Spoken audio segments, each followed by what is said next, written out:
Salut, je m'appelle Amy. Je n'ai que 16 ans, mais je déteste déjà ma famille.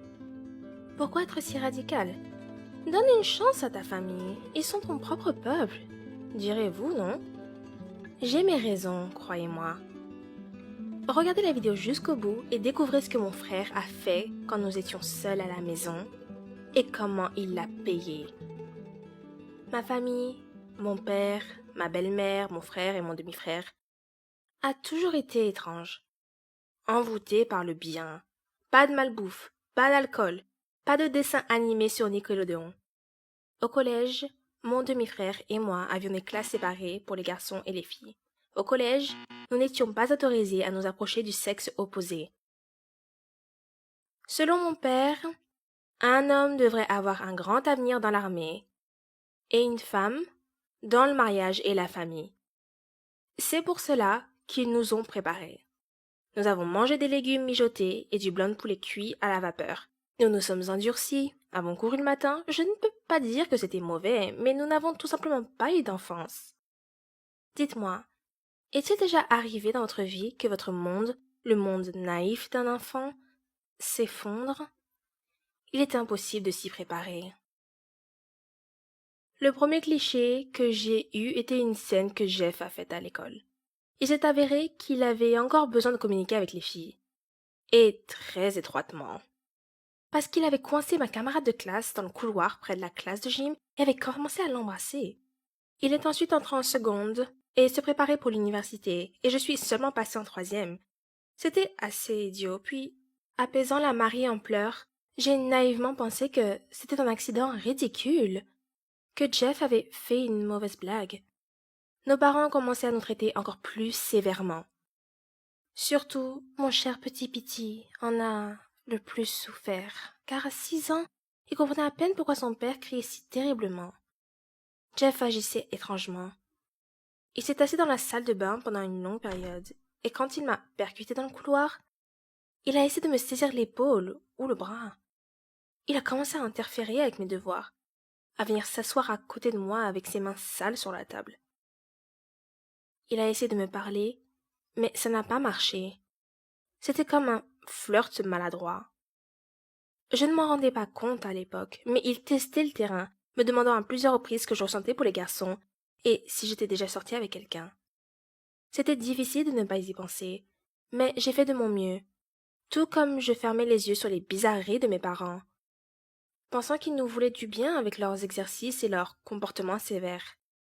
Pity couvait des molaires, et une fois lors du déjeuner, ses gencives ont commencé à saigner et sa joue s'est enflée. Mon père a décidé de l'emmener chez le dentiste d'un hôpital pour enfants.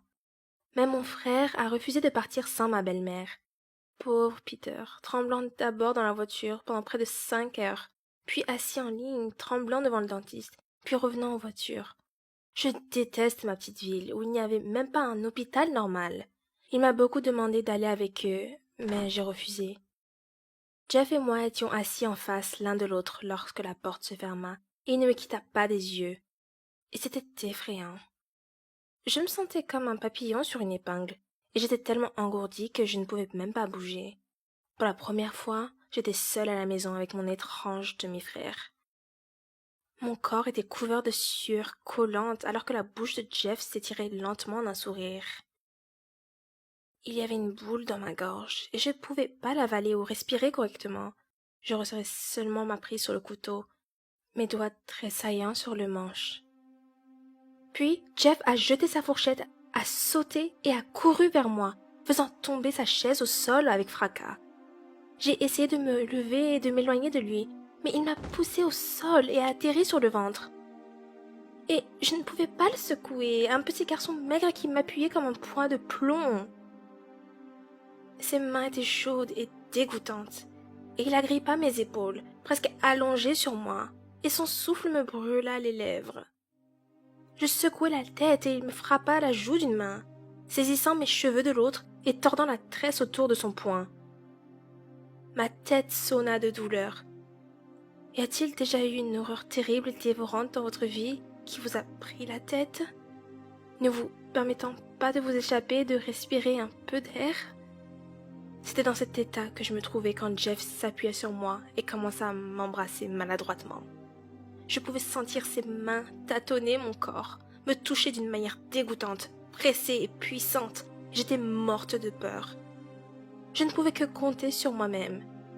J'ai dû me figer, retenir ma respiration, et Jeff recula, fronçant les sourcils, appréciant clairement la façon dont je pataugeais et me tortillais sous lui. Il a sorti son téléphone, m'a surtout montré comment il ouvrait la caméra sur l'écran. Il a pointé vers moi, déchirant mon col, commentant sarcastiquement ses actions. Il semblait qu'il essayait de faire pression sur le fait que nous n'étions pas frères et sœurs de sang, et donc rien de mal ne se passerait si... Je ne me souviens pas comment je l'ai repoussé, où j'ai trouvé la force, comment j'ai sauté et je me suis enfuie, entrant presque en collision contre le chambranle de la porte. La seule chose dont je me souviens clairement est la porte du placard, que j'ai claquée au visage de Jeff, la verrouillant avec un crochet de l'intérieur. Il a claqué son corps contre les planches fragiles et a commencé à les pilonner avec ses poings. Il s'est assis sous la porte jusqu'à ce que nos parents reviennent. Il a dit quelque chose, a essayé de me convaincre, a promis de ne rien dire à nos parents. Mais je n'ai jamais ouvert. J'avais peur d'être à nouveau à portée de ses mains sales. Et il m'a filmé en tremblant et en pleurant. J'avais même peur de ce qu'il ferait de cette vidéo. Non, il ne la montrerait pas à nos parents, bien sûr, mais à ses vils amis à l'école en secret. Quand mes parents sont revenus après plusieurs heures interminables, mon père était furieux. Il a écouté mon histoire, puis, son visage changeant, il a commencé à crier en agitant les bras. Le nombre de nouvelles choses que j'ai apprises sur moi, debout, dans une robe déchirée devant lui et brûlant douloureusement de honte. Finalement, il a déclaré que nous étions tous les deux coupables. Ma vie déjà difficile à la maison est devenue un cauchemar. Mon père m'a interdit d'aller aux toilettes seul, a enlevé les charnières de la porte de ma chambre, a emporté mon téléphone. En bref, il est devenu un paranoïaque psychotique. Je suppose que j'étais plus à blâmer.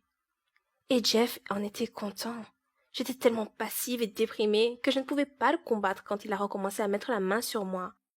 J'avais juste peur d'encourir à nouveau la colère de mon père. Trop tard, j'ai réalisé qu'il cherchait délibérément une jeune fille quand il avait agressé Marie. Il cherchait une victime faible. J'ai passé plusieurs jours angoissants dans cette position enchaînée, pendant laquelle il a continué à faire allusion à plus, mais l'aide est venue d'un endroit où je ne pouvais pas m'y attendre.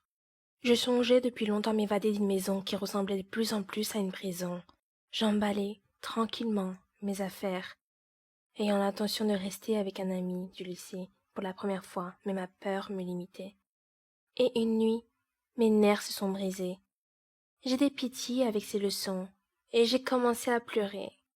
Je ne pensais pas que l'enfant me comprendrait, mais j'ai quand même rempli son cahier de larmes. L'enfant m'a pris dans ses bras et a promis de m'aider. Je pensais qu'il allait m'apporter des bonbons ou son ours. Mais Pitty a juste disparu et nous sommes bientôt tous couchés. J'ai dormi avec un œil ouvert parce que j'avais peur que Jeff ne revienne à ce qu'il avait déjà commencé à tout moment. Mais quelqu'un m'a réveillée. Pitty! Il avait l'air si fier, comme s'il venait de tuer un dragon. Et il me l'a tendu. Le téléphone de Jeff! Je ne l'ai pas repoussé. Après avoir embrassé Pitty et l'avoir envoyé au lit, j'ai rapidement emballé autant de choses que possible. Il faisait à peine jour quand je suis sortie sur le porche avec mon sac à dos. J'ai entendu une voix familière. Jeff m'a demandé où j'allais. Peut-être qu'il allait vraiment dans ma chambre. Je ne sais pas. Mais je ne me souciais plus de lui. J'ai répondu facilement que je partais, et il ne pourrait pas m'arrêter. Il a essayé de m'attraper. C'était une mauvaise idée. Cette fois, je n'étais plus une petite victime effrayée, et je l'ai frappé aussi fort que possible, dans la partie la plus précieuse. Et pendant qu'il respirait, je me suis enfuie et lui ai montré son téléphone de loin, et a dit que s'il réveillait ses parents maintenant, ou s'il faisait du mal à mon frère d'une manière ou d'une autre, cette vidéo irait directement à la police. Adieu à une carrière militaire. Il est resté là, à genoux, humilié, brûlant de colère. Et je me suis lancée dans une nouvelle et meilleure vie. Assurez-vous de vous abonner à notre chaîne si vous aimez mon histoire. Donnez-nous un like, cliquez sur l'icône en forme de cloche pour ne pas manquer de nouvelles histoires. Salut!